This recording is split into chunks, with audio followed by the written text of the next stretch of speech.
Today's Words of Wisdom, Children's Health and Sustainable Planet Jeju International Conference will be presented in Korean and English with subtitles in Arabic, Alexis or Vietnamese, Chinese, Dutch, English, French, German, Hebrew, Hindi, Hungarian, Indonesian, Italian, Japanese, Korean, Mongolian, Persian, Polish, Portuguese, Punjabi, Romanian, Russian, Thai, Turkish, Urdu, and Spanish.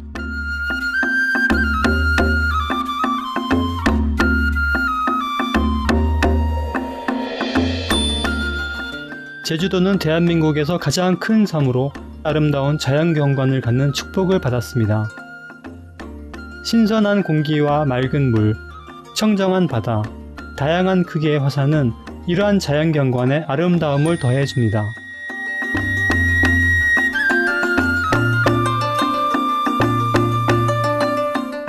제주의 아름다운 자연환경 중 일부는 유네스코 세계자연유산으로 등재되었습니다. 등재된 유산으로는 한라산 국립공원, 성산 일출봉, 그리고 검은오름 용암 동굴계가 있습니다.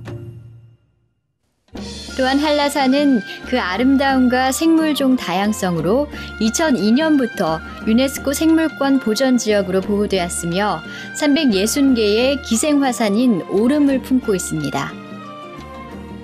제주도는 천혜의 자연유산뿐 아니라 이를 지키기 위한 노력으로도 유명합니다. 사실상 제주도민들의 가슴은 제주도와 하나가 되어 고동치고 있습니다. 귀중한 자연환경을 보존하여 미래 세대를 위한 유산으로 남기는 것은 제주도민에게 있어 가장 중요한 관심사입니다. 우리는 자연과 함께 살아가면서 우리의 아름다운 환경을 보존하기 위해서 최선을 다할 것입니다. 우리는 선조들의 지혜로운 생활 방식을 따르며 녹색 소비를 실천할 것입니다. 우리의 문화유산과 우리의 공동체적인 삶을 잘 보존해 나갈 겁니다. 우리는 지속가능한 발전을 위해 친환경적이고 생태적 활동을 지원해 나갈 겁니다. 우리는 환경보호와 세계 평화를 위해 적극적으로 참여할 겁니다. 2009년 9월 21일 제주도의 49개 시민단체가 공동으로 아이건강과 지속가능 지구촌 제주 국제 컨퍼런스를 공동 주최하여 사회적으로 가장 중요한 두 가지 주제에 대해서 논의했습니다. 바로 아이들의 건강과 기후변화입니다.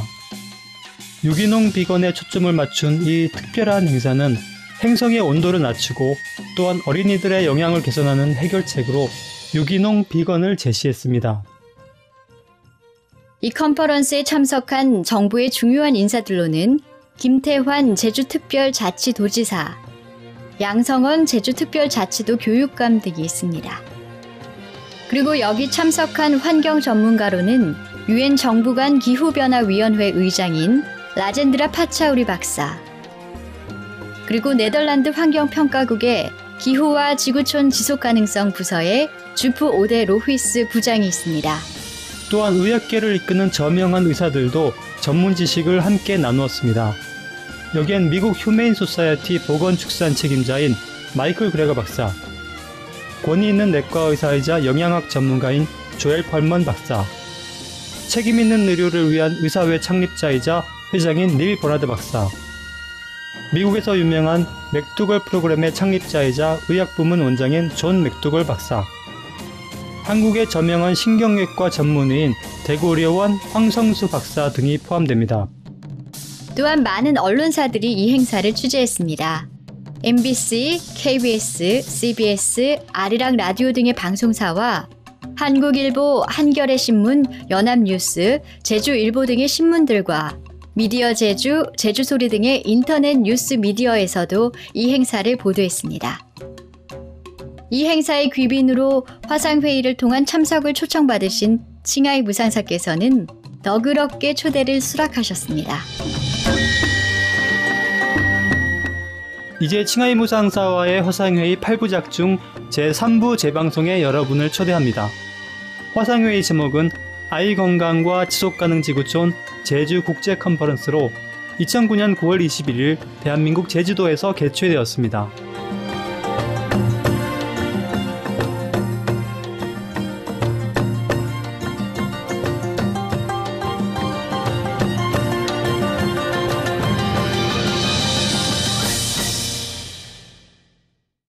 We have our next speaker, Mr. Lee Chang-hong, who is the director of the EM Environment Center here in Jeju. He's also a pioneer in organic farming. Let's give him a warm welcome to Mr. Lee.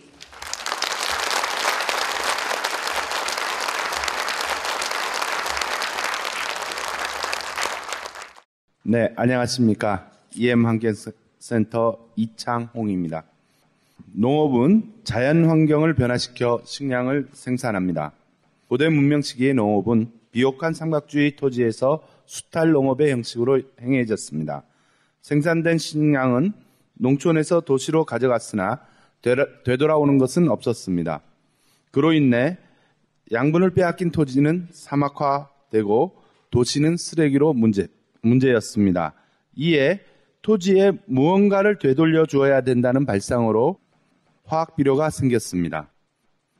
하지만 화학비료의 사용으로 토지는 산성화 같은 일종의 성인병에 걸려 병해충이 많아졌습니다. 그래서 농약이 발달하여 자연 생태계의 파괴는 더욱 가속되었습니다. 그리고 안전성도 문제가 되었습니다. 현재 그 대안으로 친환경 농업이 대두되었지만 고비용 저수학으로 한계가 있습니다.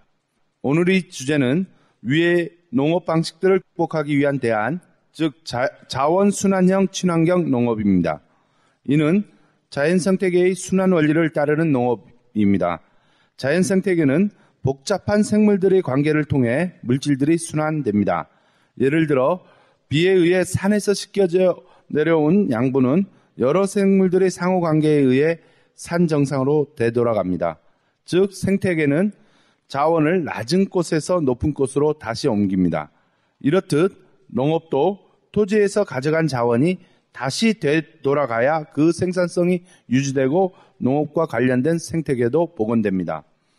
이러한 자원순환에 있어서 미생물은 동물의 변, 시체, 식물의 잔사, 암석 등 다양한 자원을 생물과 연결시킵니다. 즉 생태계의 자원순환에 있어서 촉매 역할을 합니다. 첫째, 유기물이 무기물로 변하는 것을 막고 생물들이 재이용하게 합니다. 둘째로 생태계 내의 유해한 성분들을 중화 또는 발생을 억제해 각종 자원들이 생물의 먹이로서 원활히 이용되게 합니다. 셋째로 동식물에게 유해한 병원균들의 증식을 억제하여 생태계의 건강을 유지 증진시킵니다. 예로서 갯벌, 습직, 극지방 등의 생태계에서 미생물들은 다양한 생물들이 서식할 수 있는 환경을 형성합니다. 이러한 역할은 자연계의 모든 생태계에서 항상 이루어져 왔으나 인간이 유해물질을 사용하기에 농토 및 도시 환경에서 재구실을 하지 못하고 있습니다. 이것이 환경 문제의 근본이기도 합니다. 따라서 현재 환경 문제를 해결하는 과학적 방법론인 환경공학도 크게 변해야 합니다. 이러한 자연 생태계와 미생물의 역할을 이해하면서 친환경 농업에 대한 새로운 패러다임을 제시하고자 합니다. 기존의 친환경 농업은 유해한 물질을 단지 사용하지 않는 수세적 관점을 갖고 있습니다. 화학비료 대신에 천연의 퇴비, 화학농약 대신에 천연의 농약을 사용하자고 합니다. 화학 대신 천연이라는 말을 사용할 뿐 구조적으로 기존 화학농업과 동일합니다. 하지만 새로운 자원순환형 친환경 농업은 생태계의 원리를 이해하여 생태계를 적극적으로 복원하자는 관점입니다. 정균작용이 일어나 병충해가 오더라도 증가하지 못하는 농업환경, 원래의 자연생태계의 상태로 되돌리는 것을 목표로 합니다. 그리고 농약과 비료가 분리되지 않고 농업환경과 농작물은 하나의 생태계 속에서 상호 발전을 이룹니다. 자원순환형 친환경 농업은 저비용과 노동력이 절감으로 하면 할수록 생산성이 높아집니다. 즉 농업 환경을 건강한 생태계로 만들면 병충해는 문제를 일으키지 못합니다. 또한 각종 유기 폐자원을 숙성형 관리를 통해 유해 물질들이 없어지고 커다란 유기물들을 식물에 흡수되기 쉬운 작은 형태로 만들어 이용하면 다수확도 가능합니다. 일반적으로 다수확 품종은 건강하지 못하고 건강한 품종은 수확량이 떨어집니다. 그리고 병충해는 생태계의 약화와 미네랄의 불균형 및 부족에 의해 이루어집니다. 하지만 다수확과 작물의 건강성을 동시에 이룰 수 있습니다. 예를 들어 화학비료를 주면 무기태의 질소를 유기태의 아미노산으로 만들기 위해 인과 칼륨 같은 미네랄과 당분이 다량으로 소비됩니다. 그렇지만 아미노산을 작물이 직접 흡수하면 미네랄의 소비가 적어지고 당분은 축적됩니다. 따라서 미네랄의 부족 현상이 일어나지 않아 작물은 건강하게 되고 당분과 에너지가 축적되어 다수확이 가능해집니다. 이러한 현상은 새로운 것이 아니라 원래 자연스러운 것입니다. 자원순환형 친환경 농업은 자연과 인류의 공생을 목적으로 하는 것으로서 보이지 않는 미생물의 생태계의 역할을 올바르게 이해하는 데서 출발해야 합니다. 이를 통해 충분한 먹거리 생산으로 인류의 기아 문제를 해결하고 안전한 농산물의 생산과 보급으로 생산자와 소비자의 건강을 증진시킵니다. 궁극적으로 생태계 내의 순환체계를 회복함으로써 환경오염 문제의 완전한 해결책을 제시하는 것입니다. 감사합니다.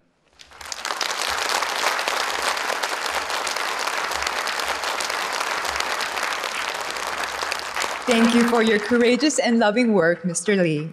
We need many more farmers like you who grow delicious and nutritious organic food for the benefit of the world.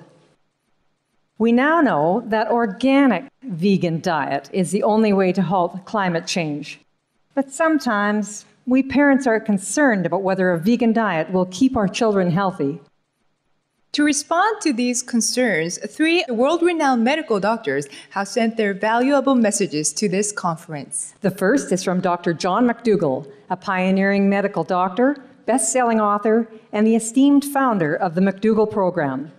Dr. McDougall has helped thousands of people to overcome heart disease and other critical illnesses, all without medicine. Let's hear his message for our conference. I want to thank you for the invitation and the opportunity to talk about something really important, and that's children's health and children's diets. There is a diet that is correct for people. Human history probably tells that diet best. If you think about it, all large populations of successful people throughout all of recordable history have consumed diets based on starch. For example, in my part of the world, the diet of people several hundred or 1,000 years ago was a diet based primarily on corn. You remember the diet of Aztecs and Mayans? These were the people of the corn. And in South America, it was potatoes. In the Andes, people lived on potatoes. That's what the Incas consumed. And if you look further east, what you find is people in Europe and in the Middle East, they lived on diets of grain. Barley, wheat, other types of grain were the foods of these people. And then go far east to where you live. What has the diet of people been traditionally for thousands of years? It's been a diet primarily based on rice, or sometimes buckwheat, or sweet potatoes. Starch-based diets, that's what the human diet is. It's a diet based on starch with the addition of fruits and vegetables. The animal foods that come into the diet, they're tolerated, but not necessary. The best diet for kids and adults, that's a diet based on starch with the addition of fruits and vegetables. It does not include animal products. I can't think of a reason to add dairy products, cow's milk, cheese, to the diet of a person who wants to be healthy, trim, and active. I can't think of a single reason to add any kind of animal food in terms of meat, like beef or pork or chicken or fish. It adds nothing to the diet that you can't get better from starches, vegetables, fruits. That's what the science says. That's what your experiences tell you. And that's what you see when you look back historically. We've gotten away from that, and that's because of business. But we can change back, and we can do it for ourselves as well as for our children. Our children need a good start in life. So what I would encourage you to do, all of you listening, is to find out what the truth is and take action. Yeah, these are the most important people in our lives, these little kids are. But they deserve our efforts to make sure we're doing the right thing, particularly when it comes to diet. And you will discover, if you take the trouble, that the right diet for kids is a starch-based diet with fruits and vegetables. And they'll like it too. They already like these foods. They like simple foods, starch foods, they're comfort foods. So let's make it a worldwide effort to make changes that are important for everybody. Thank you for this opportunity. Be veg, go green, and save the planet. Thank you, Dr. McDougall, for your time and dedication for public health. Our next distinguished speaker is Dr. Neil Bernard, the founding president of the Physicians Committee for Responsible Medicine, or PCRM, president of the Cancer Project and the Washington Center for Clinical Research, and an adjunct associate professor of medicine at George Washington University, USA. He is also a vegan. Let's now hear his specially prepared message. I want to say a big, warm welcome to all the participants in today's conference. Children today have the advantage of having more foods available than ever before. We know more about nutrition than ever before. But unfortunately, sometimes what children actually eat is not as healthful as it should be. And that's because there are also more unhealthy foods available than ever before. So we need to really help them. So what to eat and what to avoid? The foods that are healthful for children, I think of them as being in 4 groups. We refer to these as the new 4 food groups: vegetables, fruits, whole grains, and the bean group, or you might call it the legume group: beans, peas, and lentils. These 4 groups together provide plenty of protein. They provide plenty of calcium and iron. They are very rich in vitamins and in minerals and lots of healthy fiber. They don't have any animal fat. They don't have cholesterol. They are a good recipe for good health. The most important thing, though, for children is not just to eat foods that keep them healthy while they're children, but it's to learn good health habits, good eating habits that they can carry with them into adulthood. If children learn healthy eating right from the start, they carry a wonderful gift with them, and they're better able to take care of their own families when they're adults. Well, I have to say, some of the very foods that I grew up with are perhaps the most important things to set aside. Meats, dairy products, eggs. These foods have cholesterol, they have animal fat, and these foods cause a lot of problems. First of all, these foods are linked to heart problems. If you could look inside the arteries of a typical American boy or girl, before they've finished high school, many of them have the beginnings of heart disease already. They're only 15 or 16 years of age, but because of all the meat, cheese, other dairy products, and eggs they've been eating, unfortunately, their arteries are starting to get clogged. Over the long run, though, these same foods increase the risk of cancer, particularly breast cancer, prostate cancer, and colon cancer. These things are much less likely to happen on people who are following totally plant-based diets. And what has the children themselves worried, and their parents worried, is that kids who eat a meaty diet tend to be heavier than other kids. Now, many well-meaning parents will say, we want our children to drink milk or eat meat. What they're thinking of is maybe this will help their kids to grow taller or to be stronger.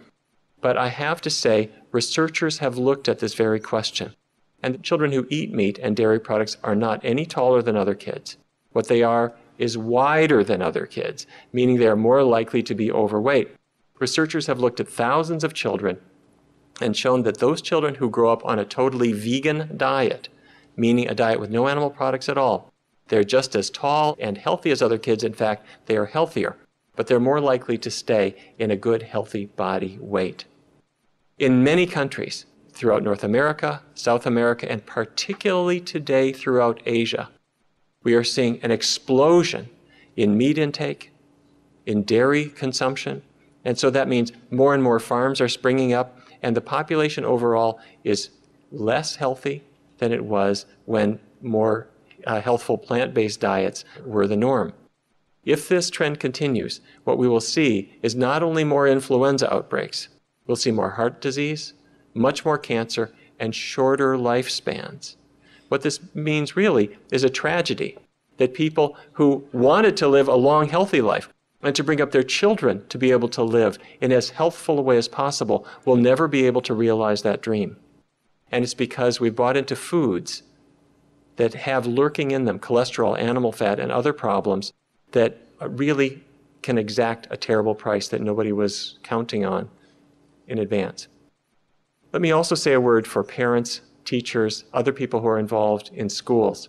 Schools have sometimes had trouble really serving the most healthful foods. Many of them have perhaps had a misimpression that they need to give children milk in school or need to give them meat. Schools in the United States and some other places on the globe are now featuring healthy, completely vegan meals for children because they realize that when you don't provide the milk and the meat, kids do much better. They're healthier. They're less likely to come up with infections. I'm thinking about things like ear infections, asthma, and other problems. They are more likely to stay in a healthy weight, and they are less likely to fall asleep in the afternoon. I have to say, when kids get a big, greasy, sugary meal, it's pretty hard for them to stay awake in the afternoon. It's hard for them to concentrate. And on the other hand, when children are fed the most healthful meals, they have the energy and the attention span to carry them all the way through the day. So in conclusion, when we think about our children, they are our most precious resource. And unfortunately, the pressures on parents, on teachers, and on the kids themselves are more intense than they've ever been. There are more and more businesses out there trying to sell unhealthy food, and we can understand why that is. But to the extent that we can put healthy foods on children's plates, if we can have policies in our government, if we can have practices in our schools that every child, no matter how disadvantaged, has the ability to have a healthful meal, every single day, we are going to be investing in the health of the next generation. I thank you so much for helping us all to do that, and I hope you enjoy the rest of the conference. Thank you very much. Thank you, Dr. Neil Bernard. Our next esteemed guest speaker is Dr. Joel Fuhrman. He is called the Doctor of Doctors in the USA, and his long-term best-selling books, Eat to Live, Fasting and Eating for Health, and Disease Proof Your Child, are very popular here in Korea. He has influenced many nutritional studies, as well as the vegetarian movement in Korea. And when we invited Dr. Fuhrman to speak, he said he was very happy to connect with Korean people. Let's now hear from Dr. Joel Fuhrman. Greetings to the beautiful Jeju Island and the Honorable Governor and officials, the Honorable Guest, Supreme Master Ching Hai, the representative NGOs, parents, teachers, students, and other participants. I'm so happy to be here. I'd like to talk to you today about what an impact nutritional excellence can make for you and people around the world. We can win the war against disease. We can have healthier nations and a healthier South Korea. Right now, we are spreading American fast food companies and processed foods are spreading all over the world. And people are becoming more overweight, more obese, having more heart attacks, more diabetes, more strokes, and even more cancer. The good news is that nutritional science has advanced to the point where we can have people not have heart attacks. We can win the war against cancer. We can stop people from having strokes. And as they become more elderly, they don't have to become demented in their later years. And have healthy populations with low medical costs, with a dramatically more successful and happier population without the fear of these diseases. And what we've learned, the secrets that we've learned to protect ourselves, have to do with nutrients. And there are two types of nutrients. There are macronutrients, and the macronutrients contain calories, and those are called fat, carbohydrate, and protein. And if you eat too many macronutrients, too much fat, too much carbohydrate, and too much protein, we can become overweight, and we can promote aging and promote heart attacks and strokes.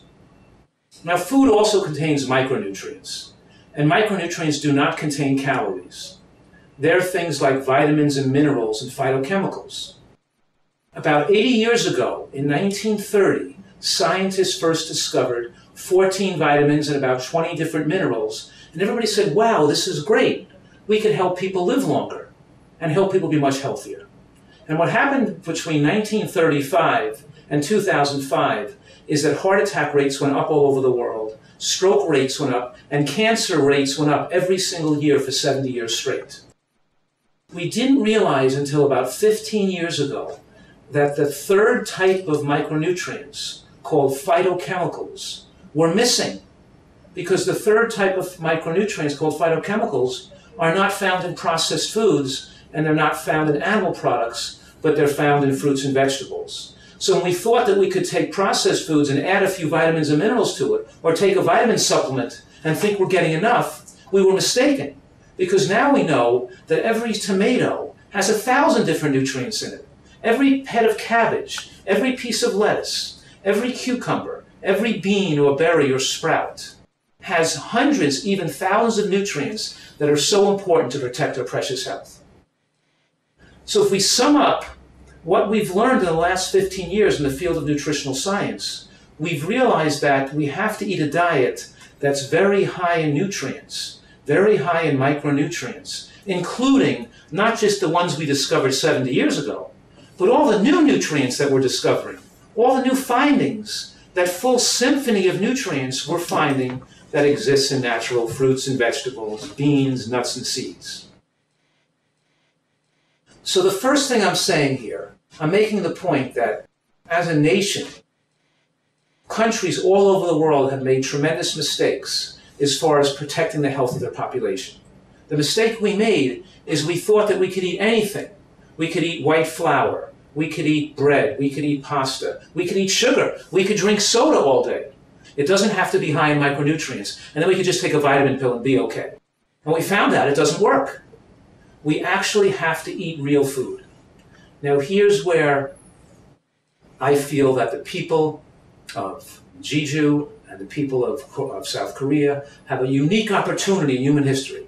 You have a blessing available to you with a climate to grow healthy foods and farmers that grow fresh fruits and vegetables and a homeland that has availability of peppers and tomatoes and cabbage and lettuce and sesame seeds. You have the availability to eat superfoods, and these superfoods could protect us against chronic, degenerative, and dangerous diseases, preventing medical tragedies. So you have to really eat these foods. So let's talk about this for a minute. Because we're saying here is that we have to eat a diet high in nutrients and lower in calories. So the first thing I'm saying to you is that animal products like chicken and meat and fish and eggs should not be the major portion of a diet. A healthy diet has to be plant-based. Most of what we eat has to get these phytochemicals from natural plant foods.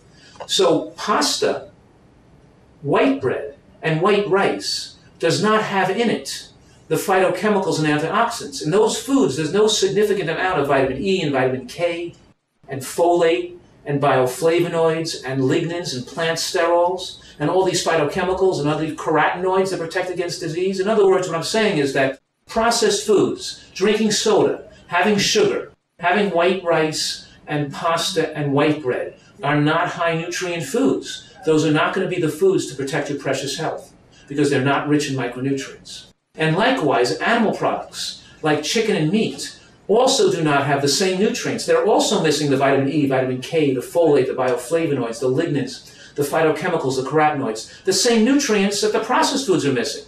Worldwide, we're seeing populations get most of their calories from processed foods and animal products, and they're not eating fruits and vegetables. Then what are they missing?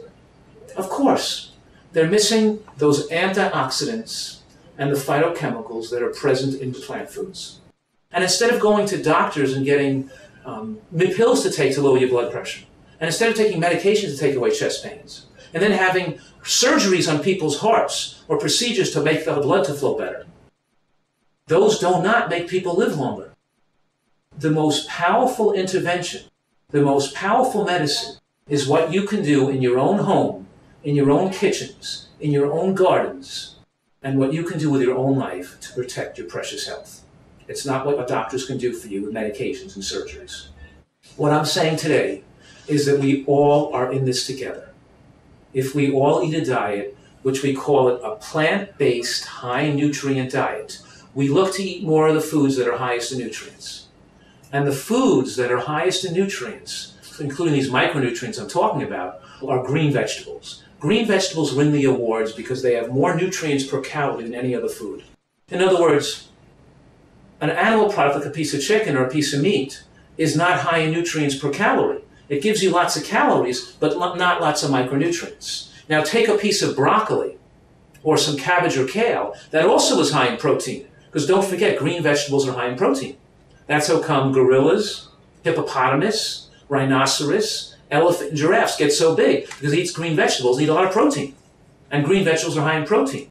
But here you have the protein packaged with lots of micronutrients, with the phytochemicals, with the antioxidants, with the things that make the body age slower, and we keep our youthfulness, our vigor, and our good health into later years. And if we look at the healthiest people around the whole world, and the pockets of civilization where people live the longest, it's always the people that eat the most vegetables live the longest. Let's touch on certain types of foods we want to include in our diet for optimal health. Number one is beans.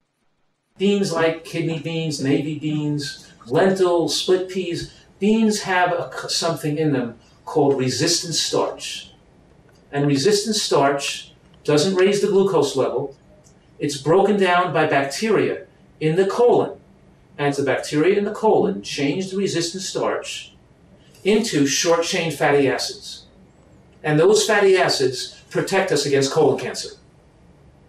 Beans promote weight loss, they give us energy, they're high in protein, and they protect us against cancer, and they're linked in the scientific studies to an enhancement of longevity in elderly people. Number two, green vegetables. To be on a healthy diet, we have to eat some raw vegetables and some cooked vegetables. We have to eat green vegetables. Lettuce, salad, cucumbers, cabbage, the broccoli family, all those green vegetables have specific compounds that have been shown to protect against breast cancer, prostate cancer, colon cancer, and of course heart attacks and strokes. They're longevity-producing foods. If we mix the greens and the beans now with nuts and seeds, right? Almonds, cashews, sesame seeds, sunflower seeds, they have almost magical superfoods, protective compounds that prevent against cardiac arrhythmias, irregular heartbeats. They lower your cholesterol. They make people live longer. They prevent sudden cardiac death. They stabilize the brain. And the healthy fats in seeds and nuts increase the absorption of nutrients from the vegetables and the beans. They also make the protein very complete. So it's not about just eating less fat. It's eating about more of the whole food healthy fats from nuts and seeds. Now, nuts and seeds contain a special compound called plant sterols. And these sterols have been shown to lower cholesterol level and protect against heart attacks. But they also have a dramatic effect to protect against cancer as well. So what I do is we take some sesame seeds, and maybe we'll mix it with an orange and make a dressing or a dip to put on a salad, right? Or we'll throw some seeds and nuts with some tomato sauce, and we'll make a dressing, we'll make some kind of dressing or a sauce. In other words, using nuts and seeds as part of your dressings and dips is a very important part of excellent nutrition. Last, fresh fruit like oranges and berries and kiwis also contains various compounds, phenols and anthocyanins, special compounds that protect against various cancers and are important for good health. And lastly, of course, whole grains like sorghum, wild rice, brown rice, whole grain rices, whole oats, whole barley. Think whole grains, not processed white flour, not white rice and white flour, but using more whole grains. So we know now that the more vegetables and fruits and beans and nuts and seeds eaten, the longer people live and the lower the risk of heart attacks and strokes and cancers. Now, in addition to preventing these chronic diseases later on in life, it also can help people have better function in school, more attention, more alertness, more protection against diseases like influenza, like the flu. When we have the right kind of nutrients in our body, we're not going to get sick as often. So we have to appeal to our governors and our government, our educators and our teachers and our farmers. We have to all work together as a team to bring healthy food into the schools, to bring healthy plant foods into our homes. We're not talking about adding a little bit of fruits and vegetables to your present diet. We're talking about making fruits and vegetables the major portion of your diet. And then we'll have a healthy nation, and then we'll have a healthy population to live a long life free of medical tragedies. To conclude, on the beautiful Jeju Islands and many other fertile areas of South Korea, we have a unique opportunity in human history. This is a blessing. We have science and information that can enable us to live better and to live healthier and to live longer than ever before in human history. Let's take advantage of the natural bounty of the land and have one of the healthiest places in the whole world.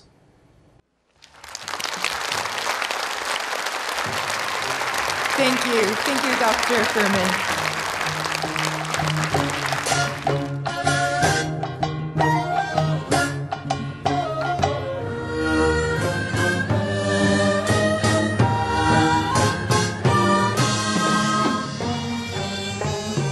일단은 이런 채식 운동이 우리 지구를 살릴 수 있는 하나의 가장 좋은 방법이라는 걸 오늘 철저히 깨달았기 때문에 저도 적극적으로 참여를 할 것이고, 그리고 참교육 학부모에도 아이들을 위한 어떤 교육 운동 속 건강도 마찬가지로 관심이 많기 때문에 이런 참교육 학부모회를 통해서 많은 학부모들에게 이것을 교육해 나갈 생각입니다. 참 오길 잘했구나 하는 생각이 들고, 우리 집사람하고 의논해서 앞으로 좀 채식에 대한 거를 중점으로 식단을 강조하고 아마 이끌어갈 생각입니다. 이번 컨퍼런스를 통해서 이제 육식 기후 변화에 그렇게 큰 영향을 미칠 거라고 생각을 못했는데, 그런 면에서 많이 배울 수 있는 기회가 됐었고, 이제 앞으로 뭐 채식이라든지 그런 사항들도 실생활 속에서 실천할 수 있는 기회가 마련된 것 같아요.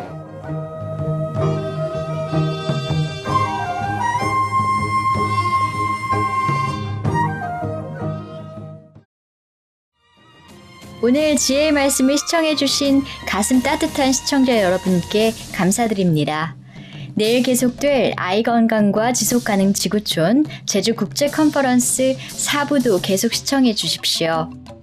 이제 주목할 뉴스 뒤 예술과 영성이 스프링마스터 텔레비전에서 방송되니 많은 시청 바랍니다. 시청자 여러분께 기쁨과 평화, 풍요로움을 기원합니다. Thank you for your warm-hearted presence for today's episode of Words of Wisdom. Please join us again tomorrow for part 4 of Children's Health and Sustainable Planet Jeju International Conference. Now please stay tuned to Spring Master Television for a journey through aesthetic realms, coming up next right after noteworthy news. We wish you joy, peace, and prosperity.